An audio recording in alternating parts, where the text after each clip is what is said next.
Hello, this is Tim Shelbourne, and in this video tutorial I just want to take a quick look at how we can complete the Warhol project that's also printed in this month's digital camera magazine. As you'll see from the project in the magazine, we actually use Photoshop CS3, but in this video I'm just going to show you how we can use Photoshop elements as an alternative to this. Now, there are many similarities between the way we complete the project in the two programs, but there are some differences that we need to take a closer look at. So I've got the start image open here, and the first thing I need to do is make 3 duplicate copies of the background layer. We can do that simply by right-clicking the background layer and choosing duplicate layer. Simply click OK to the following dialog. I want to do that another couple of times, so we end up with 3 duplicate copies. Now, before I go any further, I'm actually going to rename these 3 layers so we can nicely keep track of things. I'm going to name the top layer hair, the next layer I'm going to label eyes, and the very bottom one we shall label face. That just helps to keep things nice and organised. So we want to use the threshold adjustment on these layers, and we're going to start that by clicking on the top hair layer, and we'll go to filter, adjustment and threshold. Now, we can either use the slider below the histogram here, or we can enter a value directly in the threshold levels box, and for this layer in particular I want to use a value of 50. So I'll type that straight in there, and we'll click OK. Now I want to hide this layer, and we can do that simply by clicking the visibility eye in the margin of the layers palette there, and I want to click directly on the eyes layer.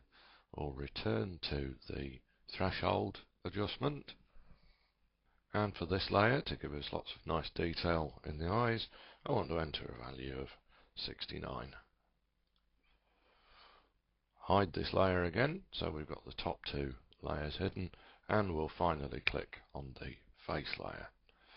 Return to filter, adjustments and threshold, and this time I want to use a value of around 120, just so we get some nice detail going on around the side of the face and within the nose and mouth itself.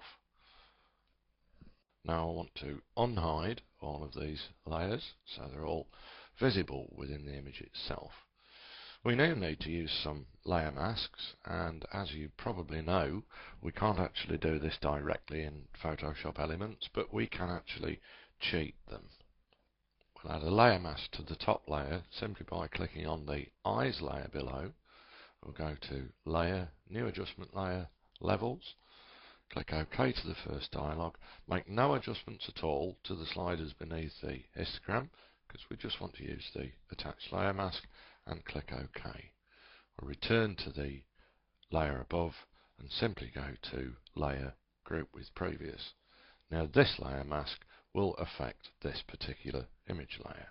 I also want to hide all layer masks to the other 2 layers. So to do that, I'm going to click on the face layer, go to Layer, New Adjustment Layer, again Levels, again make no adjustments to the Levels dialog at all, simply click OK. Back to the eyes layer, Layer, Group with Previous. And finally, we want to add a layer mask to the bottom layer. Do that in exactly the same way. Click on the background layer, another levels adjustment with no adjustments made. Target the face layer, and we'll simply go to Layer, Group with Previous. Now, these 2 lower layer masks I want to be hide all for the moment, so we'll simply fill those with black. Click directly on the layer mask and go to Edit, Fill Layer, choose black for contents, and also this one, Edit, Fill Layer, and black again. Okay, so I'll leave you to get on with that for a few minutes, and then we're going to come back and merge these three faces together so we get a different component from each particular layer.